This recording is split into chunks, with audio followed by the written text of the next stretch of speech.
ধর্ম করে আমরা চিৎকার করছি, আর এক একটি ধর্মস্থান যেটা কোটি কোটি টাকার যেন একটা বিজনেস হচ্ছে, এটা ব্যবসা নেমে পড়েছে।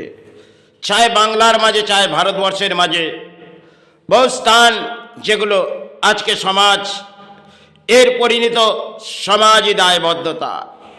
কারণ সেখানে দেখবেন, সেখানে যে কোনো স্থান যান আজকে ভিআইপি, কারণ জেনারেল হয়তো উঠে যাবে যে সময় আসছে, কারণ আজকে যেখানে অর্থ ছাড়া তো চলা যাবে না, আর সেখানে ধর্মস্থানগুলো অর্থের সাহারা নেমে পড়েছে। যে কোনো স্থানেই যান বাংলার মাঝে দেখবেন অর্থ নিয়ে সেবা চলছে। আর হয়তো কিছু ঝর্ণা উঠছে ধর্মের মাঝে, সেগুলো আজ সমাজে উঠছে। 2000 সাল তারপর থেকে যা দেখেছি তাতে মনে হয় সমাজের অত্যন্ত দুর্ভাগ্য। কারণ সেখানে কালীঘাট স্থান একটি সতীপীঠ, আর সেই সতীপীঠে চলছে মায়ের সেবা। কিন্তু যখনই কালী পুজোর রাত এলেন, তখন কয়েক লক্ষ টাকা তিনি মূল্য বিক্রয় করলেন, আর সেখানে গরিব আর মধ্যবিত্ত সে জায়গায় যেতে পারবে না, আর সেখানে অর্থ সাহারা দিতে হবে। এগুলো ধর্মের স্থানের মাঝে চলছে। একটা বড় নেটওয়ার্ক কাজ করছে, কোটি কোটি টাকার বিজনেস এই ধর্মস্থানে। তাহলে যেই সরকার আসুক না কেন, তাতে মনে হয় এই ধর্মস্থানগুলোকে তারা ব্যবসায় পরিণত করে দিয়েছে। কারণ তাদেরও সঞ্চয় আসছে, তাই জন্যে এর ঘন্টা কে বাজাবে? এই সমাজে ধর্ম তো তারাই তলানিতে পাঠিয়ে দিচ্ছে।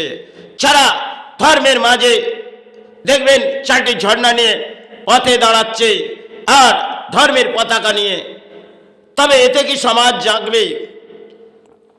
কারণ পরিস্থিতি এমন একটা বাংলার আর এমন একটা ভারতবর্ষের মাঝে পরিস্থিতি এসে গেছে। ঝর্ণা সে সময় হয়তো আবির্ভাব ছিল না, আজ যত দিন গড়িয়ে গেছে তত ঝর্ণা উড়েছে। আর এই ঝর্ণা চায় ঈশ্বরের নামেই কেউ সাহারা আসছেন, আর সমাজ তাকে সাহারা দিচ্ছে। আর সেই যেন বড় সমাজের ভক্তি যদি করা যায়, সেই দয়ালু তাকেই সমাজ গ্রহণ করছে। এই ধরনের বাংলায় চলছে, আর পরিস্থিতি বাংলার মনে হয় ভেঙে পড়েছে, আর চাই ভারতবর্ষের ভেঙে পড়েছে। এক একটি ধর্মস্থান যদি এইভাবে সেবা তো চলছে বটে, কিন্তু সেই সেবায় কল্যাণ, মানব কল্যাণ, সেটা এই সময় যা চলছে তাতে অর্থের সাহারা দাও, মাকে অর্থ দাও। এই সমাজ থেকে এই সমাজে এসেছো, সেটা অর্থ চাই। এটাই মনে হয় কলিযুগের এক খেলা, অর্থের সাহারা। সেগুলো এক একটা ধর্মস্থান যারা গড়ে গেছেন, তারা কিছু হয়তো নিয়ম নির্দেশ রেখে গেলেন স্থান পরিচালনা করার জন্যে। কিন্তু আজ হয়তো বাংলার মাঝে যদি দেখি, সেগুলো তারাপীঠ স্থান থেকে আরম্ভ করে কালীঘাট স্থান, সেগুলো অর্থের যেন হাহাকার নেমে পড়েছে। কারণ আপনি যে মূল্যে হয়তো মায়ের সেবা দিতে গেলেন, সেখানে অধিক মূল্য আপনাকে ব্যয় করতে হবে। আর কিছু পুরোহিত আছে, তারা চাইবে আমার এতটা মূল্য আমাকে দিতে হবে, আর সেখানে দেখবেন আপনি যে প্রসাদগুলো নিচ্ছেন তারও মূল্য অধিক হয়ে গেছে। তাহলে এই সমাজের ঘন্টা কে বাজাবে? এই সমাজ ভেঙে পড়েছে। বাংলা তো অত্যন্ত দুর্ভাগ্য, হয়তো বাংলায় সে সমাজ ভেঙে পড়েছে। কারণ ধর্ম নিয়ে কথা বাংলায় চিৎকার হয়, আর ভারতবর্ষের মাঝে চিৎকার হচ্ছে। কিন্তু সতীপীঠগুলো আজ মনে হয় তারাই ঘুম পাড়িয়ে দিয়ে যাচ্ছে, যে পুরোহিত সমাজ হোক আর যারা অর্থনীতিবিদ। আজকে দেখবেন বহু অর্থনীতিবিদ গজিয়ে গেছেন।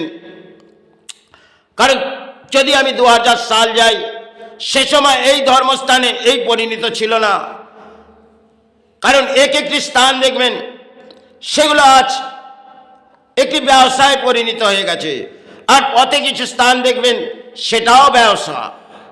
কারণ একটি স্থান পথে গড়ে দিলাম আর তাতে অর্থ সাহারা এলো। এই তো ধর্ম আমাদের।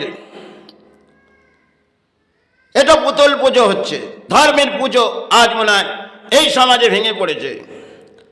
আর সরকারও দান দিচ্ছেন, সে যাও কিছু পুতুল সেবা করো আর তার জন্য আমরা দান দেবো, আর সমাজ সে দান গ্রহণ করছেন।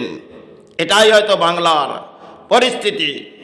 কারণ রানী দান দিচ্ছেন আর সে দান আমরা গ্রহণ করব। সে সময় তারাপীঠ স্থান, তিনি এক রানী ছিলেন। যখনই নির্দেশ পেলেন, সে নির্দেশ তিনি বাবা বামদেবের